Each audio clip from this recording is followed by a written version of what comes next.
Today, let's take a look at the new handheld from Retroid Pocket, the Retroid Pocket Nova. Let's unbox it. Here is a sheet with its detailed information in both English and Chinese. In case you can't see it clearly, I'll put the detailed specs on the screen for you to take a look. And here is the handheld itself. Underneath, there is a certificate of conformity and a C2C charging and data cable. Taking out the handheld, this one is transparent white and the entire body has this translucent look. Doesn't it have a stronger tech vibe?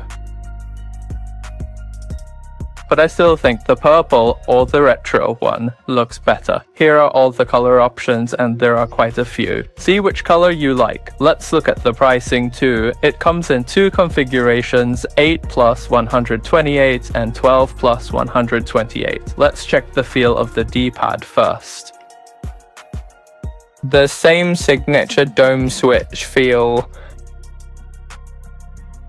The feel is quite crisp and the directional accuracy is still very good. We can see that this D-pad is made of a crystal-like material which has a great texture. The A, B, X and Y buttons are also made of that same crystal-like material. The texture of these buttons is on the inside and the build quality is quite good. The feel is conductive rubber. The joysticks here should be Hall effect joysticks, and there is also a ring of RGB lighting around them, which can be customized. These are its 4 function buttons, select and start. These are the home button and the back button, also made of crystal material.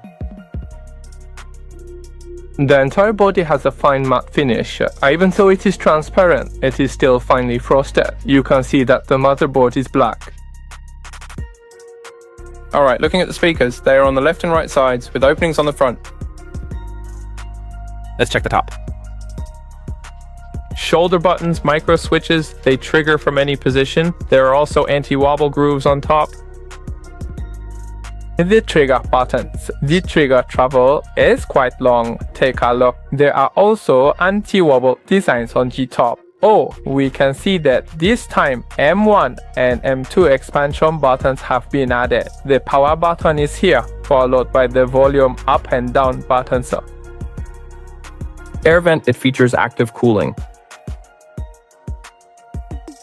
And now let's take a look at the back. Here is the air intake and there is the Retroid Pocket logo. It has a 5000 mAh battery with 27 watt fast charging. You can also see the cooling fins here. We will take it apart later to see the inside. You can also see that it uses an HD vibration motor, not a standard rotating one.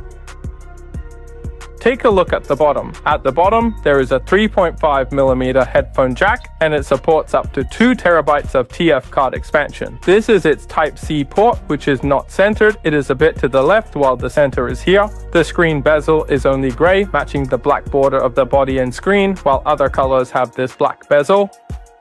The bezels on these 3 sides are equal in width, while the bottom is slightly wider, which you can see from the reflection. The screen size is 4.5 inches, it has a high refresh rate, and it is an OLED panel. We will also check its screen dimming later.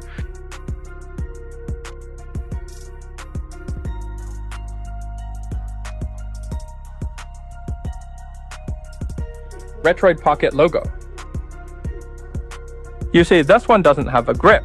Right, the back is flat. Actually, there is another version available that comes with an ergonomic grip on the back. Let's compare its size with other handhelds of similar dimensions. As you can see, at the bottom is the Anbernic RG477M. This one is 4.5 inches and this one is 4.7 inches.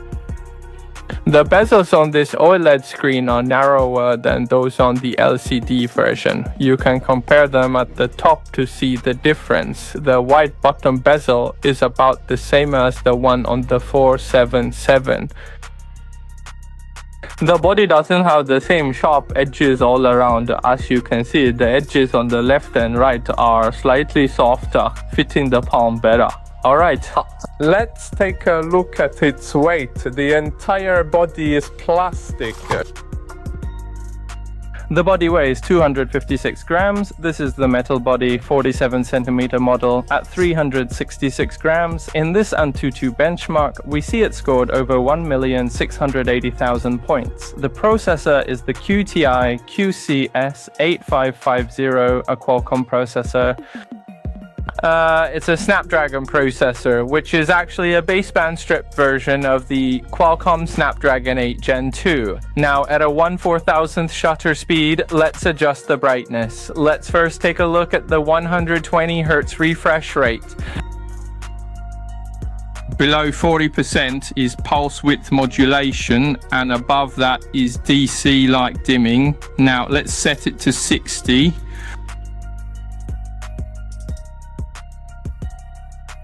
Below 40% is PWM, and above that is DC like the same. Next, let's take a look at its gaming performance. First, let's check out PC emulation. This is Resident Evil G, the PC version. Below there's the frame rate. Everyone can take a look. Our fan is set to smart, and the mode is set to high performance mode. When running the game, the fan noise is basically inaudible. The wind noise control on this Nova is quite good. As we move around, you can see the game runs stably at 60 frames per second. This is PC emulation, and there is no frame drop when opening the door. Actually, you can set the graphics even higher in the settings. For performance, let's say we disable the frame rate limit to let it run even faster. We can see the frame rate has reached over 100 at 109, 108 frames. The frame rate is a bit unstable, so I think it is better to lock it at 60 frames. In terms of features, the frame rate will be higher here. Later, when we set it to extreme, the frame rate will also reach over 100 frames. Let's use a device to measure its fan noise. The ambient noise is about 36. With the game running at is around 42, the fan noise control is quite good. Looking at the left side of the screen, the temperature is a bit higher at around 40 degrees. The grip area where our hands touch is cool at 30 something degrees. Let's look at this side. The grip area here is also cool while the screen remains at a higher temperature. Let's look at the back. The entire heat sink on the back effectively dissipates the heat, reaching about 40 degrees as the heat is conducted away. This entire area around the fan is about 40 degrees. As for the rear grip areas, both grips are not. This is at room temperature. The colors and background look about right. Now let's take a look at God of War 2 for the PlayStation 2. The screen is 4:3, which is perfect for playing PlayStation 2 games. It is 960p, 4 times the original resolution, and there is no downclocking at all. None of this is downclocked. Large scenes. There is a frame rate in the top right corner. Please take a look.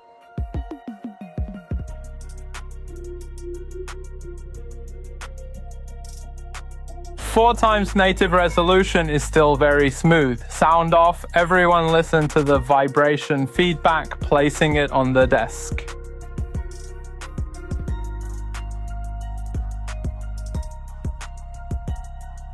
This vibration motor is definitely a linear one. Valkyrie Profile 2 is running at 3.5 times native resolution with no downclocking. Let's walk around a bit. The frame rate is also a solid 60 frames per second.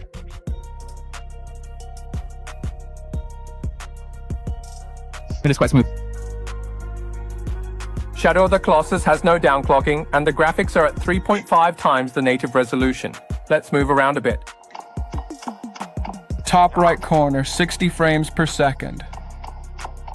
Let's try riding the horse.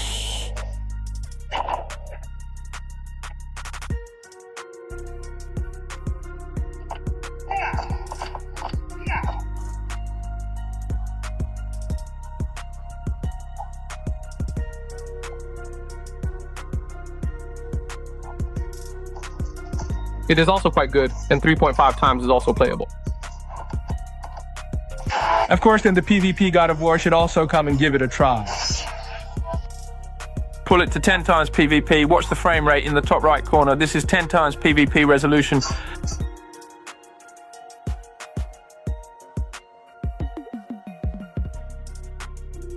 It is just as smooth and still at 60 frames. Turn off the sound and let's listen to its fan cooling. The cooling fan is really quite good. Listen to this noise. This is Contra. Let's take a look at the directional combat.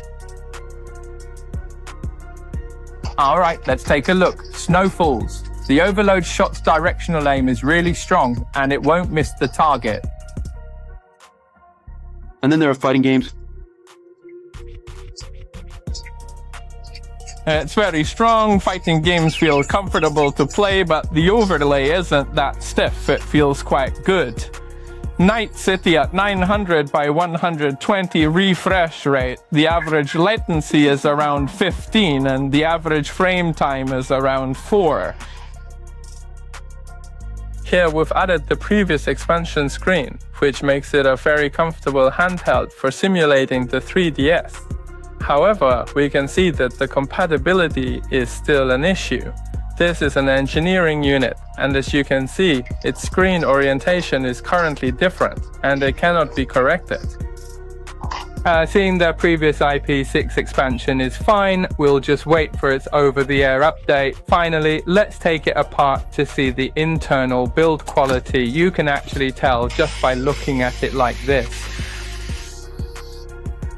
Alright, the back cover is off. Let's take a look inside. Both the left and right sides are covered with this plastic.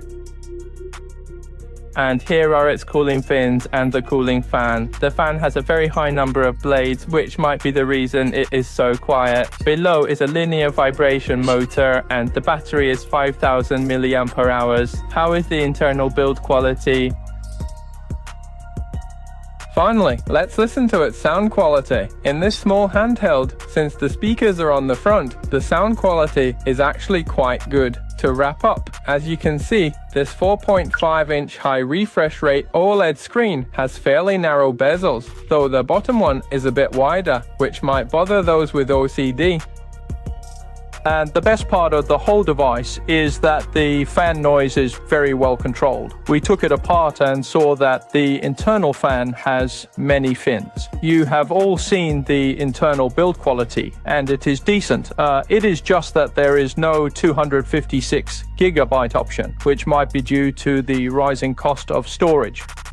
And for the shoulder buttons, we see they are extended keys, but you need large hands or have to shift your grip to reach these M1 and M2 buttons. They are a bit too far from the shoulder buttons. I think they could have been stepped, maybe a bit higher, like those old school shoulder buttons lined up in a row. With this current design, if we try to reach the power button, we might accidentally press them. Also, there is the issue of compatibility for the 3DS extended screen. I hope they hurry up and optimize the 3DS games as well. Currently, the engineering unit has not been optimized yet. Finally, if there is anything else you would like to know about the Nova, please leave a comment in the section below. If you enjoyed this video, please like, share, and subscribe to support Xiaoyu. Wishing everyone happiness every day. This is Wanjisha.